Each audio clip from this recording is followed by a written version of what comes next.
I can offer you anything. Name it. Money, protection, a position. I don't want any of that. Then save him. And I will make him marry you. The first thing she felt was a hand, not a knock, not a voice. A hand, closing around her wrist from behind before she fully turned from the bathroom mirror, hard enough to tell her immediately that asking questions would cost her something. The man was already inside, already between her and the door, already watching her with the flat, patient expression of someone who had done this before and found it unremarkable. She didn't scream. She thought about it. A single, fast calculation. And then she looked at the grip on her wrist and at the second man now visible in the mirror behind her. And she understood that screaming was a tool for people who still believed someone was coming. Nobody was coming. Your bag is packed. Bag is packed. The first man's accent was flat, clipped. He wasn't speaking to her face. He was speaking to the room, making sure it held nothing dangerous. It's in the car. It's in the car. You're coming with us. Coming with us. She looked at her wrist. She looked at him. Let go of my arm, It's in the car. she said, You're coming with us. and I'll Let walk. go of my arm and I'll walk. A beat. Something moved behind his eyes. Not respect, exactly. Recalibration. He let go. She walked. 4 of them in total. 1 at each end of the corridor. 2 flanking her close enough that any stranger watching would have seen colleagues. A woman heading somewhere she chose to go. The hotel slept around them. Nobody watched. Outside, Abuja at this hour, the city thinning at its edges, the dark coming in thick from the hills, the air carrying rain that hadn't decided to fall yet. A black car at the curb with the engine running. She could see her surgical bag through the rear window. Packed. Zipped. Waiting. She got in. She was afraid. She wants to say that plainly now, because what came after could make it seem like she wasn't, and she was. Her pulse was loud, and her hands were not entirely steady.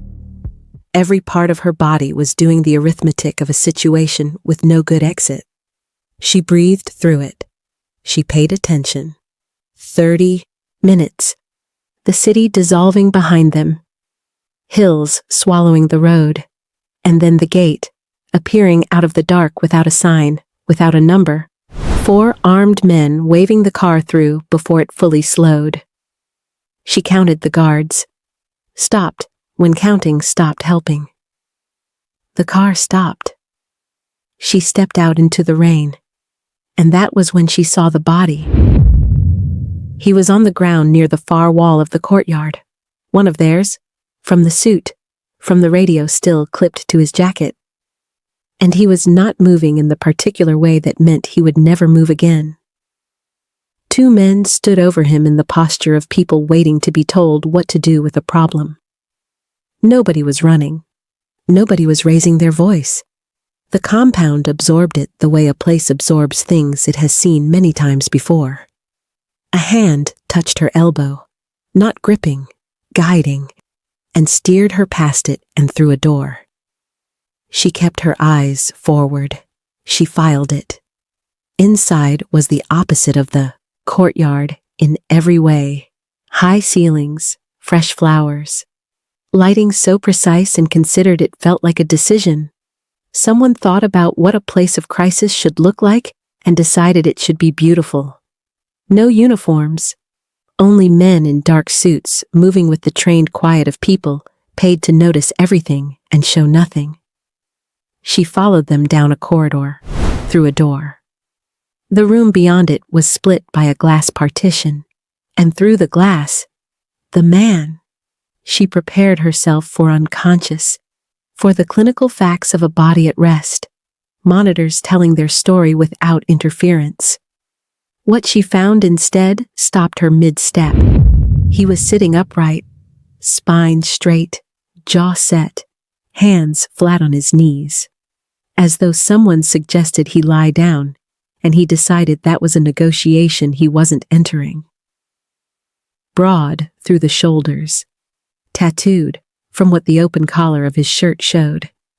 The kind of man whose stillness didn't read as calm. It read as the last form of control available to him, held with everything he had because everything else was already gone. His eyes were on the partition, on her. She looked at the monitors.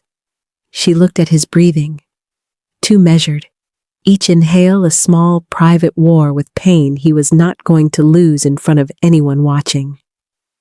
She looked at him. He didn't look away. Dr. Ease. The woman rose from the chair by the window, small, Korean, silver brooch at her collar, pale gray. She had the composure of someone who survived things that should have broken her. She looked at Naya the way a person looks at the last option they have left. Thank you for coming. The dark weight of that settled somewhere between Naya's ribs. Your men had me by the wrist before I could turn around, Naya said. I didn't come, I was collected. They are loyal. The woman's voice didn't flinch. My name is Han Soomi. The man behind that glass is my son. His name is Ryo Shin. Every doctor I called in the last 72 hours told me that what is happening to him cannot be stopped. A pause. The kind that carried mass. I don't accept that. What are they saying? They are saying the risk is unsurvivable, that his existing condition and the crisis together make intervention more dangerous than doing nothing. Sumi looked through the glass at her son. He has been sitting like that for 19 hours. He won't lie down. He says lying down feels like conceding. Something crossed her face, compressed immediately, sealed back under the composure before it became grief. He doesn't know how to concede. I need someone built the same way. Naya looked at Ryo Shin through the glass. He still hadn't moved. He was still watching her. Not desperately, not with appeal, with the strict attention of a man who ran out of options and was taking the measure of the one that just walked in. I can offer you anything, Sumi said quietly. Name it. Funding, protection, a position, a building, resources. I don't want any of that. I know. Sumi stepped closer, close enough that what came next belonged only to the two of them. Low, deliberate, the words of a woman who decided that nothing left to lose meant nothing left to hide. Save my son, she said, and I will make sure he marries you. The silence that followed had weight, 3 full seconds of it. And in those 3 seconds, with the reins still on her skin and the image of the man in the courtyard still filed quietly behind her eyes, something moved through Naya's chest. Not one thing, but several arriving at once, tangled together. She was still afraid. Her body was still carrying the hotel room, the wrist, the car, the gate, the guards. It would carry those things for a long time after tonight. And underneath the fear was a rage so clean, it felt like weather. Because she was taken from her room, from her night, from her own life. Pulled out of it without a question, without a please, without even the basic courtesy of a threat she could refuse. She was moved like cargo, delivered like a prescription. And now, this woman, iron-spined, composed enough to arrange all of it without a flinch, was standing here with the word reward in her mouth. A husband.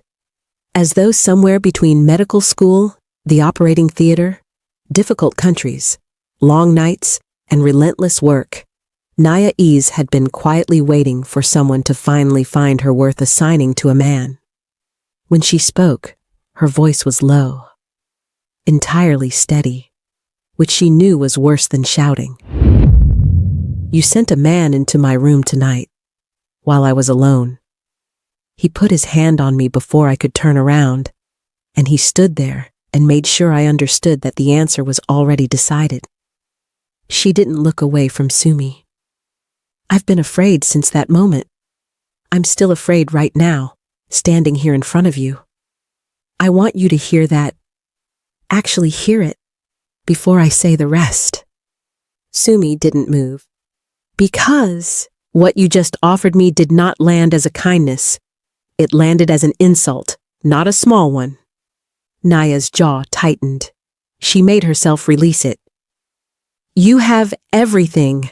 The money, the men, the compound, the gates, the guns, and the best you can do, the thing you lead with, is a promise to make your son marry me? A breath. What is it you think I've been doing with my life? What is it you imagine I want so badly that a stranger, a man in a bed I haven't examined yet, is supposed to be my compensation? The words were in the room now. They weren't going anywhere. I am a doctor, not a credential, not a line on a page. The thing I am. You brought me here to use that? Fine. Use it. But do not reduce me to a woman who needs to be rewarded with a husband for doing her work. She stopped. Han Soomi didn't flinch once. She never looked away.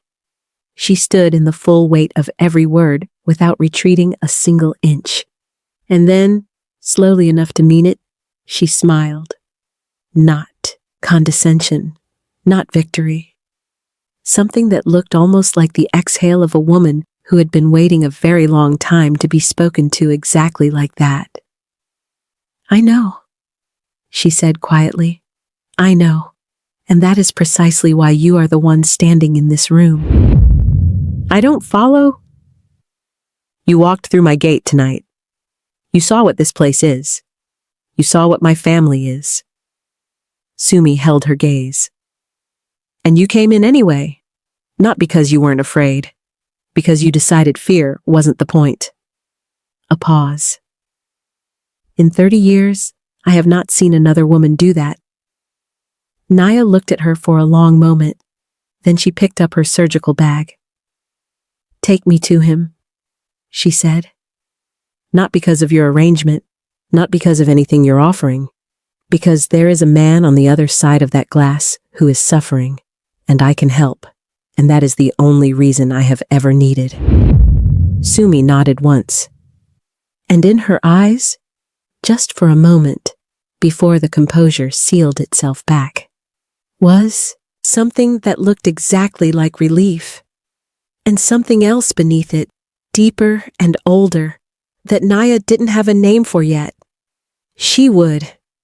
If you're wondering why Han Soomi chose this woman, this specific woman out of every doctor in the world, why she sent men to that hotel room instead of making a phone call, and what she has been carrying for years that made her certain Naya-ese was the only answer. Stay right there. Subscribe to this channel right now, because what happens inside that room will shake you. And the truth about why Soomi really chose her, the truth that has nothing to do with medicine, will change everything you think this story is about. This isn't just a story about saving a life. It's a story about what a mother does when love becomes the most dangerous thing she's ever handled. And we are just getting started. They brought her into the room, not through the glass, through the door beside it, into the actual space where Ryo Shin sat in his bed and the monitors drew their lines and the air smelled of antiseptic and something older underneath it. Something she'd only encountered in certain kinds of rooms where the body was in serious negotiation with itself. He watched her come in. Up close he was. More than the glass prepared her for. The tattoos ran from his collarbone down beneath the shirt, dark ink over skin that was currently too pale, the color of someone losing a slow fight. His jaw was exactly as set as it looked through the partition. His eyes were dark, sharp, assessing. They moved over her face the way a man reads a room, looking for the exit, looking for the threat, looking for whatever variable he hadn't accounted for yet. She pulled on gloves. I'm going to examine you, she said. No greeting, no performance. Tell me if anything I do causes sharp pain as opposed to general discomfort. Sharp pain means stop. General discomfort means we continue. He said nothing, which she took as agreement. She worked quickly, checked his vitals manually against the monitor readings, felt along his ribcage, pressed 2 fingers to the pulse point at his throat. He allowed it with the specific stillness of a man submitting to something because the alternative is worse, not because he accepts the authority behind it. How long has it been like this? She asked, not looking up from her work. 3 days since the trigger. His voice was rougher than she expected. Low. The voice of a man who used it sparingly and meant every word. The underlying condition is older. How much older? Childhood. She nodded, continued her examination. Your mother said you won't lie down. Lying down is for when it's over. It's going to be over badly if you don't let your body rest between now and what I'm about to do. A pause. What are you about to do? Something your other doctors didn't want to attempt. She straightened, met his eyes directly for the first time. Up close they were darker than she'd registered through the glass, and considerably more awake than a man in his condition had any business being. There's a protocol. Compound injections, timed precisely, with manual response between doses. It's physically demanding for both of us. It requires you to trust my hands completely for approximately 6 hours. Any resistance from you, and the timing breaks, and the window closes. She held his gaze. I need to know if you can do that. He looked at her for a long moment. Can you? He said. She almost smiled. I'm the one asking. You walked into this compound in the middle of the night and you're standing here telling me what you need from me. Something changed in his expression. Not warmth, exactly. A resorting of information. That's not nothing, yes, he said. I can do that. Then lie down, she said. We start in 10 minutes. The ghost of something. Resistance, pride. The instinct of a man who operated rooms, not surrendered to them, moved across his face. Then Ryo Shin lay down. The first 2 hours were the most controlled. Naya worked through her kit with the methodical focus she'd learned in field conditions where there was no margin for revisiting a decision. Each compound measured, each injection timed. The intervals between them spent monitoring his response with her hands and her instruments and the precise attention of someone reading a language most people never learn to speak. His body was tense, defended. It received the protocol the way a country receives a foreign army. Watchful, reluctant, not yet certain whether this was rescue or invasion. She talked. She did this in long interventions, not to fill silence, not to comfort, but because she'd discovered years ago that the voice created a thread, something for the patient's nervous system to follow when everything else was white noise and pain. Stay with me, she said quietly, the way you say something you mean. Stay with me. I know it's uncomfortable. That's the protocol That's working. the protocol working. Stay with it. Stay with it. He didn't respond, but his breathing shifted fractionally towards something less like combat. At the 2-hour mark, his body spiked. The inflammation accelerated. The monitor screamed once, a single sharp sound, and then Naya's hand was already moving, already reaching for the next compound, because she'd seen the numbers beginning to climb for 4 minutes, and she'd been counting. She had 30 seconds, maybe less. She made the call, pushed the next dose early, held her breath. His body fought it. She could feel it. not metaphorically, literally in the resistance under her hands when she applied pressure to the points her training told her to hold.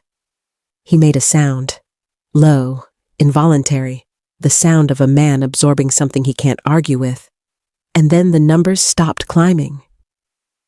Began, slowly, to descend. She let out the breath. She didn't tell him how close that was.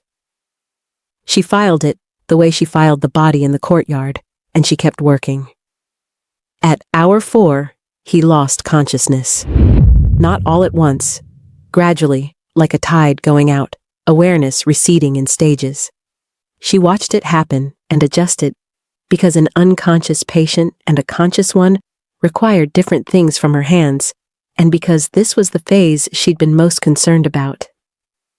His heart rate dropped. Too far. No, she said. To him, to the room, to whatever part of his body was making this decision. She repositioned her hands on his chest, applied the specific sustained pressure her training called for, and she felt his ribcage under her palms, and she thought about the compound, and the timing, and the 19 hours he sat upright refusing to concede, and she said, louder this time, "You don't get to leave. Not on my table. Not on my watch. Do you hear me?" The monitor beeped its slow, dangerous rhythm. "I didn't come all this way," she said, and her voice was steady, but her arms were burning from the sustained effort, and there was sweat at her temples, and she didn't stop. "To let you decide the work is done. It is not done. Stay." 11 minutes. She held him there for 11 minutes with her hands and her voice and every piece of training she'd accumulated across every difficult room she'd ever worked in. And at the 11-minute mark, his heart rate began. Slowly, stubbornly, as though it was doing her a personal favor it resented, to climb back towards something she could work with. She kept going. The third crisis came at hour 5.5, and this one was different, because there was no warning. No climbing numbers, no 4 minutes of watching the monitor trend in the wrong direction. Just flatline. Clean and total and absolute. 12 seconds.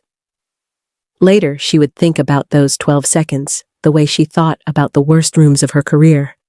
Not with horror, but with the specific recollection of someone who survived a thing by refusing to process it until after. In those 12 seconds, she was not afraid. She was only moving, only working, only the hands and the training and the absolute refusal of a woman who had come too far to lose this now. She brought him back. She stepped back from the bed, and her arms shook. Not fear, the accumulated physical cost of 5.5 hours of sustained, precise, unrelenting work. And she let them shake for exactly 1 minute. She breathed through it. She looked at the monitor drawing its careful, recovered lines.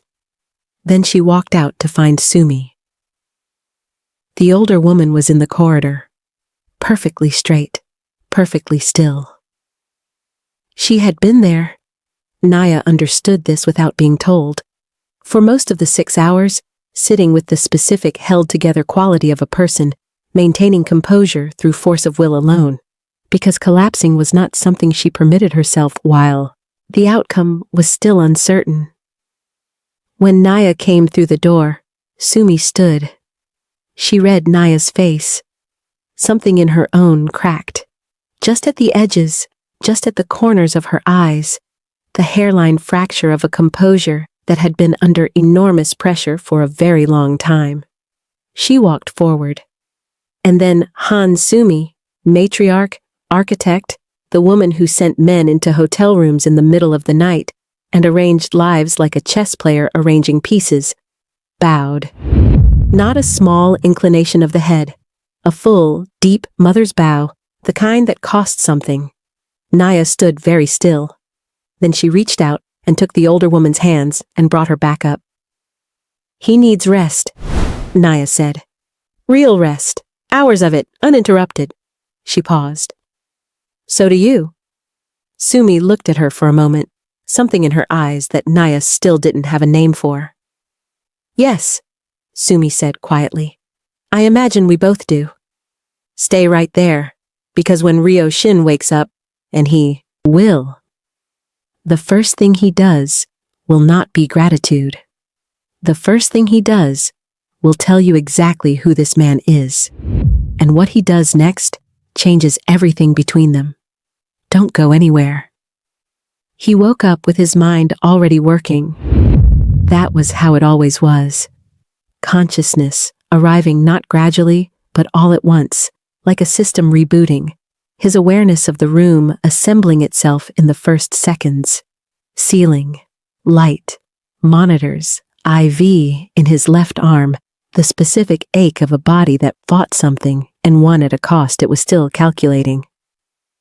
Alive. That was the first fact. He filed it and moved to the next. Someone sat in the chair by the window. Not his mother. Different posture, different stillness.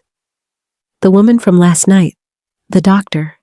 She was reviewing something on a tablet, her legs crossed, her surgical bag open on the floor beside her. She hadn't noticed him wake yet. He watched her for a moment. She had a way of reading, fully in it, her focus, absolute, the rest of the world temporarily reclassified as irrelevant. He'd seen that quality before, in certain kinds of people. People who were entirely themselves, regardless of the room they were in. How much? He said. She looked up, unhurried, as though she'd been expecting him to start exactly there. How much did my mother pay you? Nothing. How much did she promise you? Something I refused. He looked at her steadily. She looked back the same way.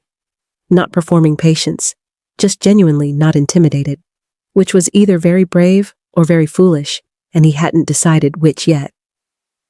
She told me what she offered, he said. Then you know I turned it down. You're still here. You're still my patient. She set the tablet down. Your numbers are better this morning. Not good. Better. There's a difference. I'll need to monitor you through today and tonight before I can brief whoever takes over your ongoing care. I don't want someone taking over.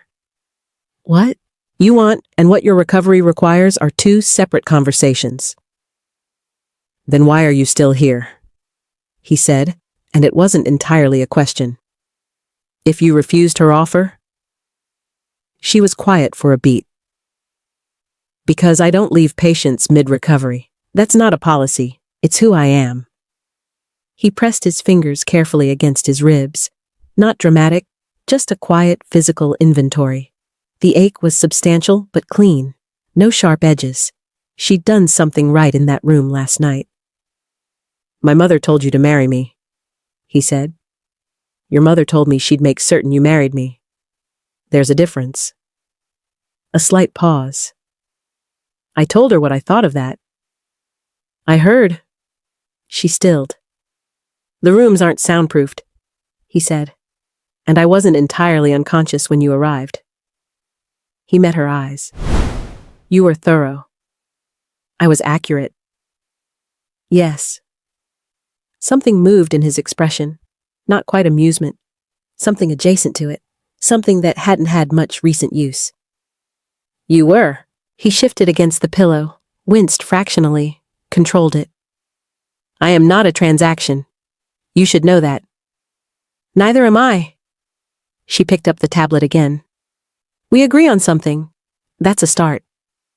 I didn't consent to this arrangement any more than you did. I know. She looked at him over the tablet. We've both been handed to each other without being asked. I'm sorry for that. He said nothing for a moment. The monitors beeped their careful rhythm. Outside, light moved through the window, morning coming in over the compound walls, indifferent and clean. What's your name? He said. You know my name. My mother told me your name. I'm asking you to tell me. A beat. Something shifted in her face. Small, almost imperceptible, but there. Naya, she said. Naya Ease. Rio, he said. Rio Shin. A pause. You already know that too. Yes. But now we've introduced ourselves properly. She looked at him. He looked back.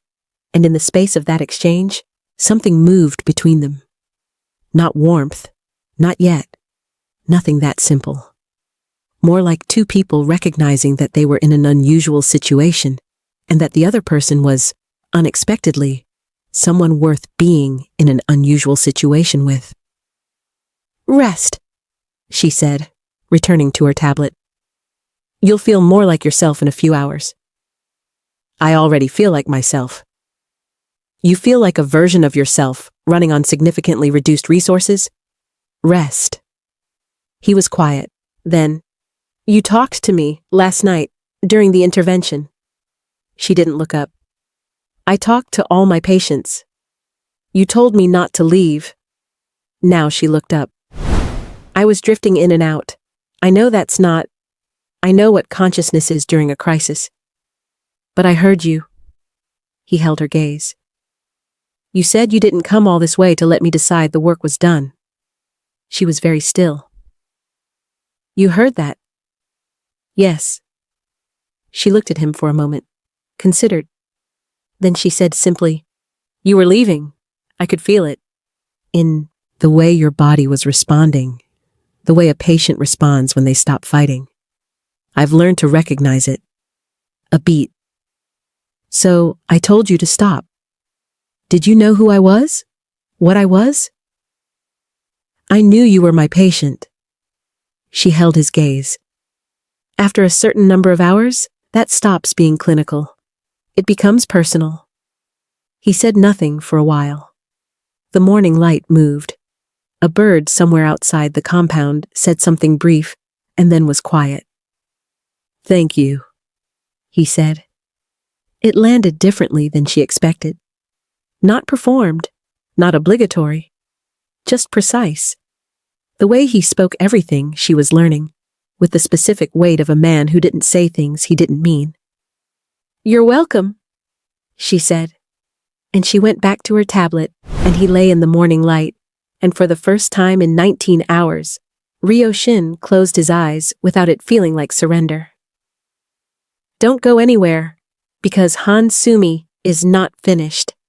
And what she does next, the move she makes before Ryo is even out of bed, is going to change everything. And when Ryo finds out, it will be the most dangerous conversation in this entire story. Subscribe right now if you want to see how this unfolds. We are nowhere near done. Naya found out on a Thursday morning from a news alert on her phone. She was in the small physician's room at the end of the corridor, eating rice she'd ordered from somewhere outside the compound, because she refused to eat expensive Korean food every meal when perfectly good jollof was available within delivery distance. She was reviewing Rio's overnight numbers and half watching a video her sister sent about a goat that learned to open a refrigerator, and then her phone buzzed with a news alert from a Korean business publication. She read it twice. Then she set down her food, stood up, and walked to Sumi's private sitting room. She didn't knock particularly hard. She simply opened the door. Soomi was at her desk. She looked up with the unhurried composure of a woman who had been expecting this visit and was ready for it. You announced it, Naya said, publicly, to his entire network. I did. Soomi gestured to the chair across from her. Sit down. I don't want to sit down. I know. Sit down anyway. Naya sat, because the woman had a quality that bypassed rational resistance, and also because standing made her feel more furious than was useful. You had no right. 3 rival factions are currently assessing whether my son's injury represents an opportunity. Sumi's voice was entirely level. They are watching for weakness. A public alliance, a woman of international standing, an impeccable reputation, someone visibly beside him, sends a message. It buys him time to recover fully before anyone makes a move. I am not a shield. No, you are a doctor and a person of considerable substance. Those are your qualities. I am simply making them visible in a context that happens to serve my son. Soomi held her gaze. I am not asking you to be something you aren't. I am asking you to be exactly what you are. In public, beside him, 3 times. 30 days total. That's all. And if I refuse? If I walk out of this compound right now? Then those 3 factions make their move. My son, who is 2 days out from a crisis and still healing, is forced to respond from a position of weakness. And that response, Soomi said quietly, will be violent, because that is the only language those men understand.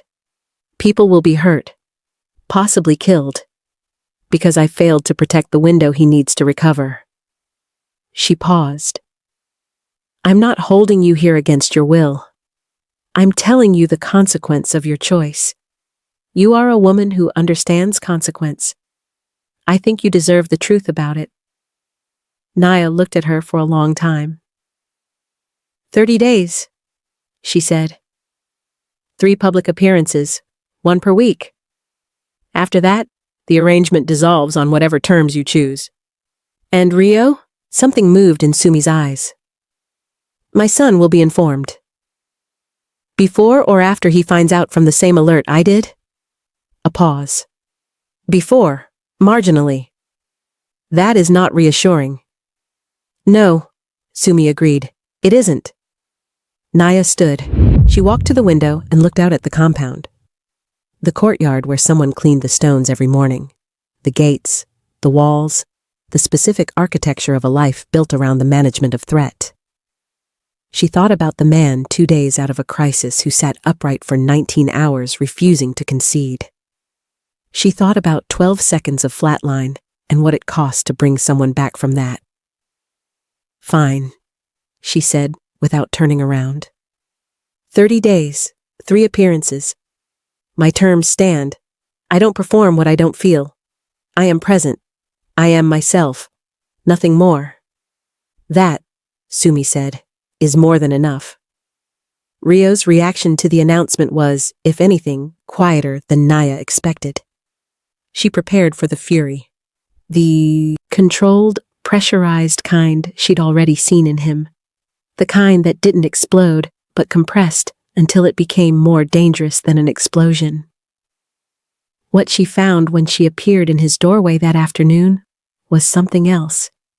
He was by the window. He'd moved from the bed to the chair, against medical preference but not against explicit instruction, because she'd learned in 2 days that explicit instructions worked and preferences didn't. He was looking at his phone with the specific expression of a man reading something for the 4th time because the first 3 times it didn't become acceptable. He looked up. I had no part in that, she said. I know. I want to say that first, before anything else. I know, he said again. He set the phone face down on the arm of the chair. Sit down, Naya. The use of her name was different from the clinical Dr. Easy she'd been in the first hours. She noted it. She sat. She does this, he said. Builds architecture, arranges the world into the shape she's decided it should take, and then presents it as the only available shape. He exhaled slowly. The movement cost him something. She could see it in the brief tightening around his eyes. I've been arguing with it for 38 years. Has it ever worked? The arguing? A pause. Occasionally, she adjusts for feedback. She just doesn't reverse course. She told me 3 appearances, 30 days. After that, the arrangement ends on whatever terms I choose. And you agreed. I agreed because the alternative she described involved you being forced into a fight you're not physically ready for. Naya held his gaze. I'm not responsible for your mother's decision. But I am, apparently, the variable that either creates a window for your recovery or doesn't. And I've already spent 6 hours keeping you alive. So the idea of handing that to a faction war in 2 weeks is not something I'm willing to do. He looked at her for a long moment. This arrangement is as unwelcome to me as it is to you, she said. I want to be clear about that. I assumed. And I will not perform affection I don't feel. I won't be managed or directed or told what the arrangement looks like in public. I am myself, or I am nothing.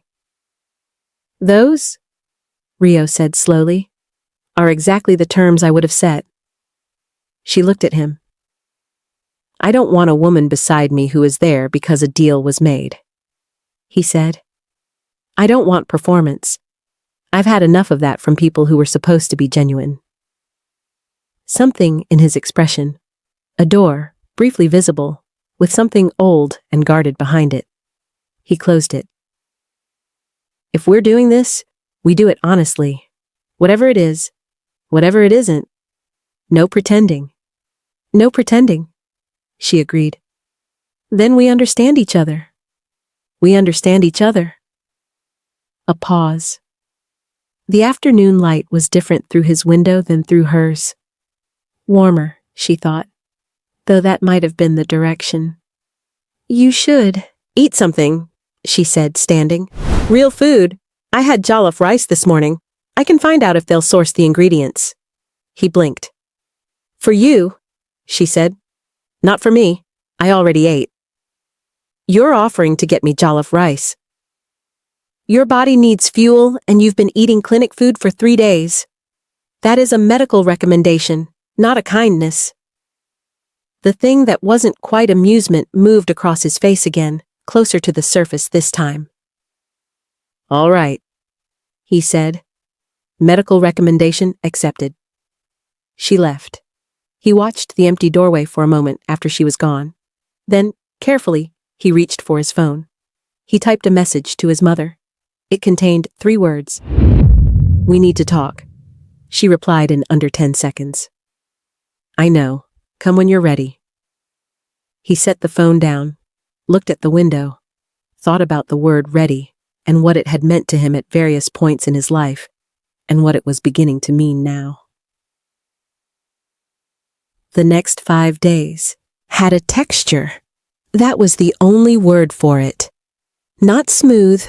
Neither of them were people who produced smoothness. But something shifted in the quality of the resistance between them.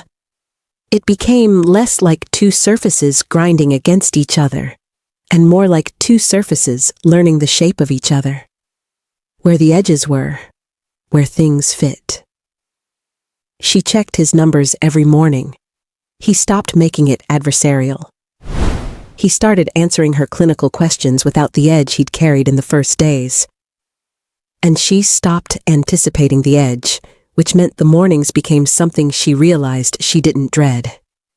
He watched the way she moved through his compound, his spaces, rooms full of his people, designed around the logic of his world. A world built on authority and the management of threat, where everyone moved with consciousness of the hierarchy.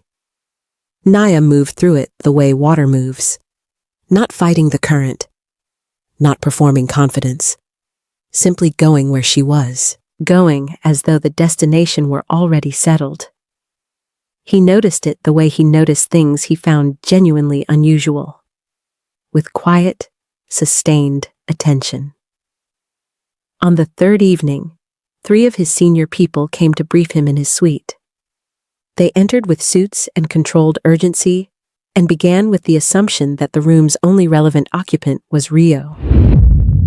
Naya was reading at the table near the window. Medical journals, from the look of them. The kind of reading she did with a pen in her hand, making notes in the margins. One of the men, older, senior, 7 years in the organization, glanced at her and then looked at Rio with the specific expression that communicated, without words, that certain conversations were better held in private. Rio looked at the man, then at Naya, then back. Continue, he said. She didn't look up from her journal, but the corner of her mouth moved. After the men left, she looked up and found him watching her. You didn't have to do that, she said. I know, he said. She looked back at her journal. The small, private quality of her expression changed into something she wasn't going to examine too closely yet. It happened on the fourth evening. Naya was leaving the compound to collect a specific piece of equipment she'd ordered from a medical supplier in the city. She insisted on going herself, because she didn't trust the chain of custody on anything she was putting in a patient's body, and because 4 days inside compound walls was enough to make anyone need 20 minutes of moving through the world on their own terms. 2 vehicles pulled up as she crossed the car park outside the secondary gate. Fast, coordinated. The men who stepped out weren't there for conversation. She'd been on the phone with her sister. She dropped it. There were 4 of them. Large. Moving with the efficient purpose of men who were sent rather than choosing, which in her experience was often more dangerous than the other kind. People following orders were harder to reason with, had less room for second thoughts. She didn't run. There was nowhere to run to that they wouldn't reach first. What she did, and this surprised everyone watching, including herself, operating almost entirely on the reflexes of a woman who'd spent years in places where the environment was occasionally hostile and staying calm, was the difference between walking out and not. Was reach into her equipment bag, which she'd been carrying because the supplier visit required it. A trauma bag, properly packed, weighed 11 kilograms. She swung it. The first man took it across the shoulder and jaw and went sideways. She used the momentum to step clear of his reach, bought herself space, kept the bag in front of her like the world's most improbable weapon. 30 seconds. That was all she got. But 30 seconds was enough for Rio's security. Who had been closer than she'd realized, who were always closer than she realized, she understood later, to close the distance. 4 men down, 3 of Rio's standing over them. The adrenaline came in waves. She stood in the middle of the car park with her bag still in her hands and cataloged her status the way her training told her to. Coat torn at the left sleeve, hands unsteady, heart rate high, no injuries. Intact, present. One of the 4 men on the ground had a deep gash across his forearm. Her bag, the equipment inside it, a sharp edge she hadn't known was there. Blood running freely. She was on her knees beside him before anyone said a word. "What are you doing?" Rio's head of security said. "He's bleeding." She had gloves in the bag. She always had gloves in the bag. She opened it. "Someone hold this light up." A pause. Then a phone torch clicked on. She worked. The man on the ground stared at her with the expression of someone experiencing a situation that refused to make sense. The woman he'd been sent to take crouched over him with steady hands, closing the wound that her own bag had opened. Saying nothing, just working. He said something in Korean. The guard translated flatly. "He wants to know why you're helping him." Naya tied off the bandage, sat back on her heels, looked at the man directly. "Tell him it's reflex," she said. "Tell him also that if he comes near me again, I'll be significantly less inclined." She stood, picked up her bag. In the window of the floor above, a figure stood against the glass. She didn't see him. She was already walking back inside. But he stood there for a long time after she was gone, his hand against the cold glass, thinking about a woman who swung an 11-kilogram bag at an armed man and then knelt in the dark to close his wound. Thinking about principle under pressure. Thinking about people who acted from who they were rather than from what the situation demanded. He had known powerful people, ruthless ones, brave ones. He had not often known principled ones. He stood there until the courtyard was clear. Then he went back to his chair, and he sat with it, and he let it change his understanding of something he hadn't fully understood before. She came back at midnight. She didn't plan it. She went back to her room, showered, sat on the edge of the bed, thought about calling her mother in Lagos, decided against it because her mother would hear something in her voice and ask questions she wasn't ready to answer. She sat with the adrenaline still metabolizing through her system and thought about the courtyard and the bag and the man's blood on her gloves and the strange, total focus that had come over her when there was no option left but to act. She thought about Rio in the window. She'd seen him, peripherally, a shape behind glass, watching. She didn't know how long he was there. She found herself walking back down the corridor without entirely deciding to. She recognized this, the inability to fully disconnect from a critical patient. The way her attention circled back. She'd never had a patient quite like this one. She knocked. "Come in." He was at the window, not the bed, not the chair. Standing, which she was going to address, but not yet. He turned when she entered, and something in his face adjusted. A small, private thing, the wall coming down 1 degree. "I couldn't sleep," she said. "Neither could I." "Your chest." "The inflammation, I know. It's better than yesterday." "Sit down." "You came back at midnight to tell me to sit down?" "I came back because—" She stopped, rerouted. "Sit down, and I'll tell you." He sat. She took the chair across from him and was quiet for a moment. "The man in the car park," he said. "Which one?" "The one you bandaged. He was sent to take you, use you as leverage against me, and you treated his wound. He was bleeding. He was your enemy." "I don't have enemies." She met his eyes. "I have patients and non-patients." He was briefly a patient. Rio was quiet. He looked at her with the specific attention she'd come to recognize. The look of a man filing information carefully, adjusting his model of something. "My men told me you fought back," he said, "before they reached you. I wasn't going to stand there." "No." Something in his voice. "I didn't think so." A pause. The compound was quiet. Somewhere outside, one of the guards made a circuit of the wall, footsteps fading and returning. "Why did you really come back?" he said.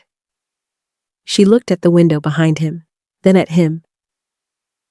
"Because I spent 6 hours with my hands on your heart," she said.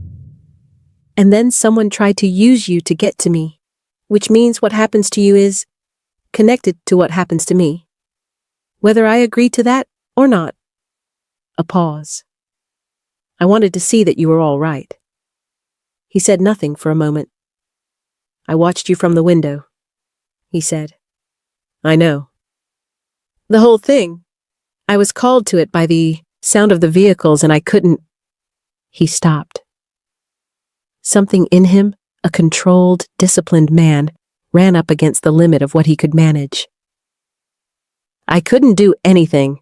My men were moving, but I couldn't see if they'd reach you in time, and I was standing there watching, and I couldn't—" He exhaled. I didn't like that. The honesty of it landed in her chest. "You were watching from the window," she said quietly. "That is not nothing. It isn't enough. It was enough tonight." He looked at her. In the low light, he looked less like the man behind the glass partition, the controlled, self-contained force of him, and more like something older. Something that had been carrying a heavy thing for a long time and knew it, but had stopped expecting to set it down. "I don't have people who come back at midnight," he said, "to check." "Your mother?" "My mother commands. There is a difference between someone who commands you to survive and someone who checks to see if you did." He held her gaze. "I haven't had the second kind in a long time." She heard something in that sentence that she suspected contained years of information he'd never handed to anyone. She didn't press it. Some doors you waited at rather than knocked on. I nearly lost you twice, she said finally. Once at the 2-hour mark when your body spiked. Once at 5.5 hours when you flatlined. He went very still. 12 seconds, she said. It was 12 seconds and I was not ready for you to go. That's not a clinical statement. She held his gaze. After a certain point, it stops being clinical. You become someone I'm not willing to lose. The room was very quiet. You told me not to leave, he said. Yes. I heard it. Even at the worst of it, I heard your voice. He paused. It was the thing I followed back. She looked at him. He looked at her. And something shifted in the quality of the space between them. Not resolved, not named, but fundamentally different from what it had been an hour ago. Like a room after a window is opened. The same room. Changed air. I don't want a contract arrangement, he said quietly. I want to be clear about that. Whatever my mother's 30 days looks like from the outside. Whatever the public sees. I don't want a woman beside me who is counting down the calendar. I know, she said. I want someone who chooses. She looked at him for a long moment. The midnight compound around them. The weight of everything this was and wasn't yet. I know, she said again. And this time, it meant something different. Something that she filed carefully and didn't examine too closely, because examining it would make it a decision, and she wasn't ready for it to be a decision yet. Go to sleep, she said, standing. You have a cardio check in the morning, and I want your numbers rested, not exhausted. You're leaving? I'm leaving. She picked up her bag, paused at the door. You're not going to die. Tonight, Rio. How do you know? Because I said so. She met his eyes. And I have a reasonable track record. Something opened in his face, brief, unguarded. Gone in a second, but she'd seen it. Good night, Naya. Good night. She walked down the corridor and she did not think about the way he said her name. She filed that too in the section she was not going to open yet. It was a very full section. Subscribe right now if you can feel where this is going. Because the next part, what she finds in that medical file, broke me when I wrote it. And it will break you too. Don't go anywhere. The file was on her table when she came back from the morning rounds. Soomi had sent it. A comprehensive medical history, years of records, everything Naya needed to plan his ongoing care. She worked through it, the way she worked through everything. Methodically, front to back, a pen in her hand, and a coffee going cold beside her. She turned a page. She stopped. Read it again. Set the pen down. Maiduguri, 5 years ago, emergency field clinic, Eastern District. Stab wound, left lateral torso. Patient brought by 2 companions, names not given.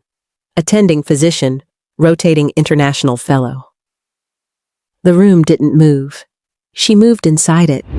Something physical. Like the ground rearranging itself 1 inch in a direction it had never gone before. She knew that clinic. She knew it because she'd spent 8 weeks there during her first international rotation, and because there were nights from those 8 weeks that had stayed with her in the specific way that formative things stay. Embedded, not decorative. She knew that night. She knew it because it frightened her more than any other night of her career, before or since. A man brought in by armed companions who said nothing and gave no names. The attending physician, more senior, more experienced, who found somewhere else to be. Naya, at 29, alone in the room with instruments that were barely adequate and a patient she couldn't fully see because the lighting was wrong and she kept her attention on the wound, on the work. on the only thing she could control. She stabilized him. She stitched the wound. She sat with him until his breathing evened, and the danger passed, and the color came back into him. And when he finally opened his eyes and looked at her, just for a moment, one clear moment before his companions stepped forward and ushered her out, she held that look, felt something in it she couldn't name, and then she was in the corridor, and the door was closed, and she never went back, and she never knew his name. She sat with the file in her lap for a long time. Then she picked it up and went to find Rio. He was at his window. He turned when she came in, read her face immediately. She'd noticed this about him, that he read faces the way she read monitors, constantly, precisely, with the specific attention of someone for whom other people's states were always information. "What happened?" he said. She held out the file. He took it, looked at the page she'd marked. His expression moved through several things: confusion, then recognition, then something slower and more profound, the kind of understanding that arrives like weather rather than like thought. "Maiduguri," he said. "5 years ago?" She watched his face. "The field clinic in the Eastern District." He looked up. "It was you," he said. "I didn't know." Her voice was steady. "I never saw your face properly. The light was wrong, and I kept my attention on the wound, on what I could control." "I remember the hands," he said, quietly. He wasn't performing this.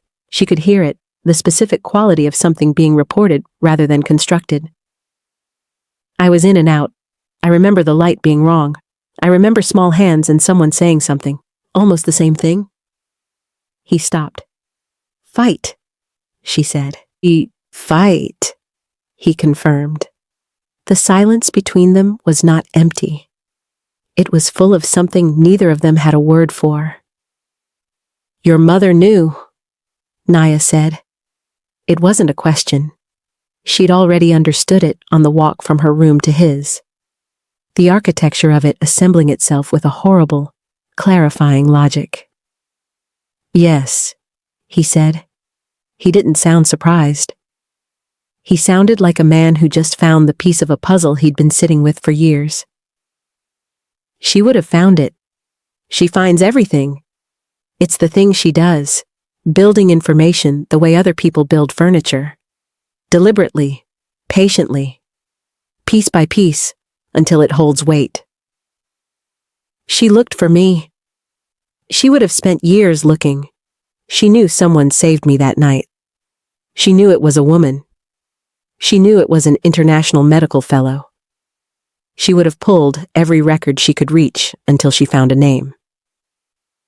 And when my fellowship placed me in Abuja, she would have considered it settled." He exhaled slowly. "She believes certain things happen for reasons. She also believes that believing something strongly enough justifies engineering it into existence." Naya sat. She needed to sit. "She chose me because of Maiduguri."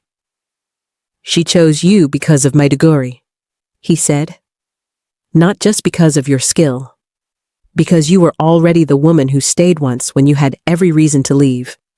Who held a stranger's life in a room with bad light and inadequate instruments and no one watching. Who walked out of that room and never told anyone." A pause. "She recognized what that was," he said. "And she refused to let time and distance keep it from becoming what she decided it should become." Naya looked at the file in his hands. At 5 years of someone else's life. At a night she'd carried quietly for half a decade, wondering sometimes, in the space between sleeping and waking, in the margins of long shifts, whether the man from the Maiduguri clinic survived. "I thought about you," she said. It came out quieter than she intended. He looked up. "After that night, I wondered sometimes if you made it." She met his eyes. "I moved on. You have to move on in this work. You go to the next patient, The next room, the next crisis. But I wondered. I made it, he said. Both times. Something released in her chest that she hadn't fully known she was holding. I'm still furious at your mother, she said. So am I. Using people as pieces without their knowledge. Yes. It doesn't matter that she found something real. The method is indefensible. He held her gaze. And she was not wrong about what she found. A pause. She knew before I was conscious that you were the woman who already stayed once. That is not nothing, Naya. She looked at him for a long time. No, she said finally. It isn't. Comment right now. Did Soomi cross a line? Or was she playing the longest, most dangerous game a mother has ever played? We are almost at the end. Do not close this tab. He went to his mother the next morning, not with the first fury. That was the fury of a man caught by surprise, loud and pressurized. This was the second kind. Low, deliberate. The kind that lived in the pauses between words rather than in the words themselves. He stood in her sitting room in the early light and looked at her for a long time. You chose her before I could, he said. Soomi didn't look away. Yes. Years before? 5 years before you met her properly. 4 years before she came to Abuja. 2 years before I was certain of her name. She sat with her tea, unhurried. I spent 2 years confirming what I already believed after Maiduguri. You should have told me. When? She tilted her head slightly. When you were unconscious? When you were furious at the arrangement? When would you have listened, Rio, if I'd said, the woman saving your life also saved it once before, in a city in the middle of crisis, and I believe that matters? He was quiet. You haven't trusted your own instincts about a person since Hana, Soomi said. The name landed carefully. She'd chosen it carefully. You closed that after she left. You protect everything now.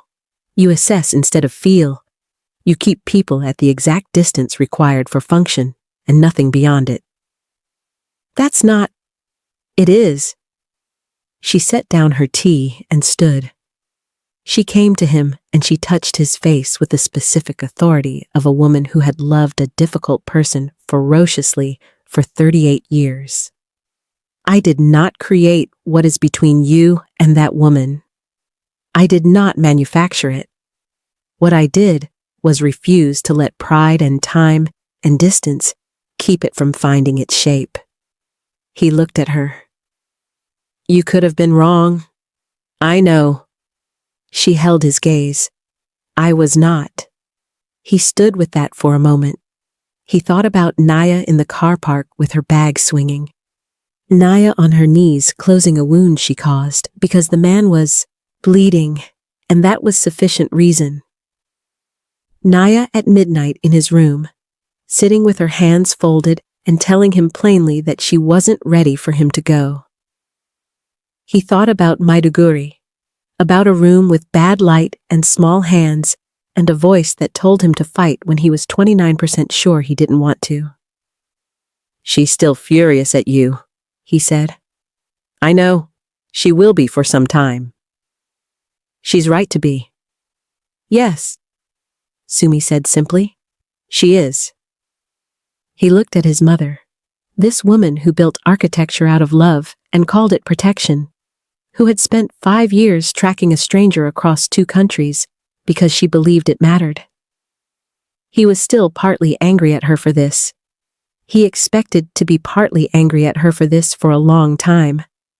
But he also knew, in the place where he kept the things that were true regardless of whether they were comfortable, that without her engineering, he would have filed Naya Ease as his doctor, thanked her professionally, and never looked at her long enough to see what was actually there. He left without agreeing with her. But he left without arguing, which, for Ryo Shin, was as close to yielding as he got. He found her in the courtyard. The small one behind the east wing?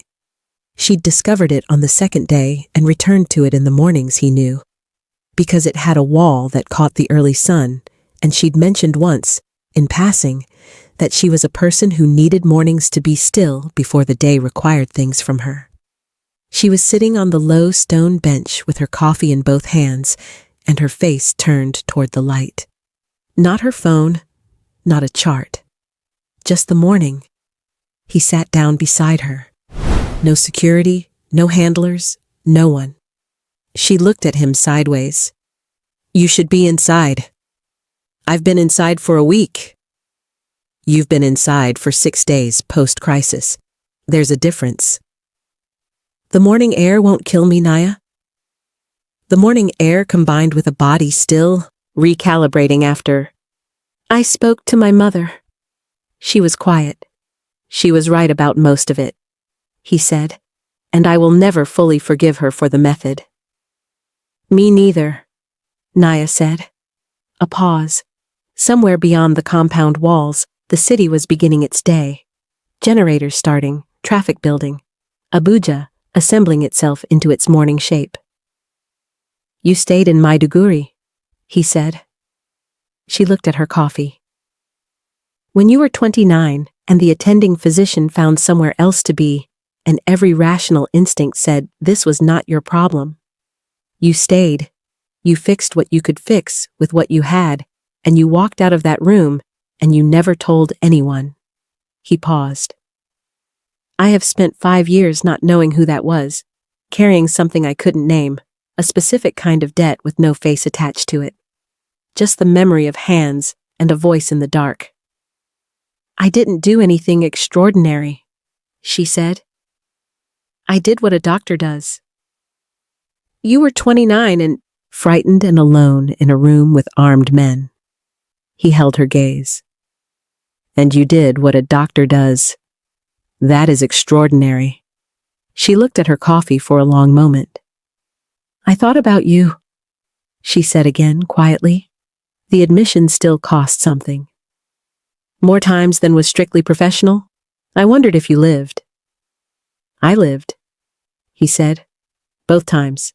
Because of you. Both times. She exhaled, a long, quiet release. Something in her chest settling. He reached into the inside pocket of his jacket.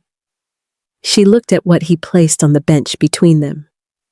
A small box. Not expensive looking. Not impressive. The kind of thing a man chooses when he wants to say something true, rather than something that impresses. This is not my mother's arrangement, he said. This has nothing to do with 30 days, or 3 appearances, or anything she built.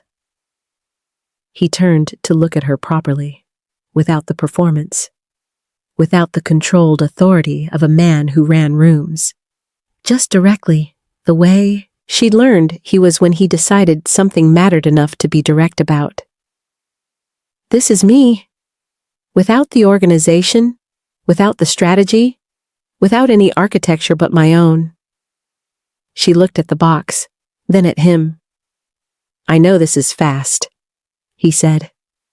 I know this is strange. I know I've given you very little reason to say yes and several excellent reasons to say no. A breath. But I have spent 5 years carrying a memory that had no name, and then you walked through my gate, and you were furious and unafraid, and you came back at midnight, and you told me you weren't willing to lose me.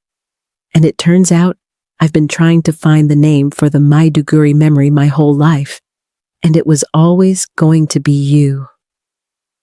He opened the box. Simple. A ring that said something rather than announced it.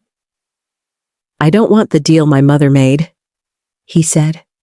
I want the woman who made a choice in a room in Maiduguri when no one was watching and nothing was required of her. I want the woman who comes back at midnight. Who tells me the truth even when it costs her something? Who kneels in a car park and closes the wound of someone who meant her harm because he was bleeding and that was enough reason? He looked at her steadily. I want to know that person properly, on my own terms, not my mother's. The courtyard was very still. The morning sun moved on the wall beside them. Somewhere a bird. She'd noticed one in the tree at the courtyard's edge, a small, brown, ordinary bird who came every morning and seemed entirely unbothered by the compound around it. Said something brief, and then was quiet. "I don't marry men like you," she said. He held her gaze. "I know." A pause so long it had mass. A pause that held 6 hours and 12 seconds, and Maiduguri and 5 years of wondering, and 7 days of arguing their way towards something neither of them had quite named. "I might," she said slowly, "marry Ryo Shin." Something happened in his face, something that hadn't been there before, or had been there, but closed, the way rooms are closed for a long time and then opened, and you find the light still works. Open, undefended, something that had been waiting a long time for permission to exist. He didn't move. She didn't move. They sat in the courtyard in the early Abuja light, and the moment stretched between them. Not finished, not resolved, but real. Genuinely, irreducibly real. The kind of thing that no arrangement or deal or 30-day contract could have manufactured. Inside the compound, behind layers of glass and distance, Han Soomi stood at her window. She watched her son's face. She allowed herself one small, private smile. The smile of a woman who is right about something important and knows it, and will never say so out loud.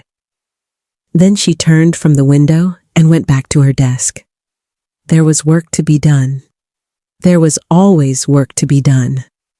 But this was finished. There are love stories that announce themselves. Grand gestures, declarations in the rain, moments built for an audience, and then there are the other kind. The ones that happen in corridors at midnight and courtyard benches in the early morning and operating fields with bad light, and the specific, irreversible moment when you decide that fear isn't the point and you go in anyway. This one was always the second kind. Naya Ease had walked through a gate in the middle of the night with a stranger's hand on her wrist and come out the other side of it with something she never went in looking for. That wasn't the plan. She wasn't consulted about the plan. She had simply done what she always did. Paid attention, moved forward, and refused to look away. Ryo Shin had survived twice because of a woman whose face he couldn't see. He'd carried that without knowing he was carrying it. That's how the important things work sometimes. They wait inside you until the moment arrives to be recognized. And Han Soomi, who had built the whole architecture of it and would never fully apologize for the method, who had loved her son ferociously enough to chase a stranger's name across 5 years and 2 countries. Han Soomi stood at her window and understood that some things, once set in motion, find their own shape. She'd only noticed the thread. The river did the rest. If this story lived in your chest, if Naya and Rio's journey hit something real, hit that like and subscribe to Soul Heart Stories right now. Every single subscribe tells the algorithm that this kind of storytelling matters. And drop a comment below. Which moment hit you hardest? The wrist in the hotel room? 12 seconds of flatline? The Maiduguri reveal? The courtyard? I read every single one. Tell me. She went in anyway. That was always enough.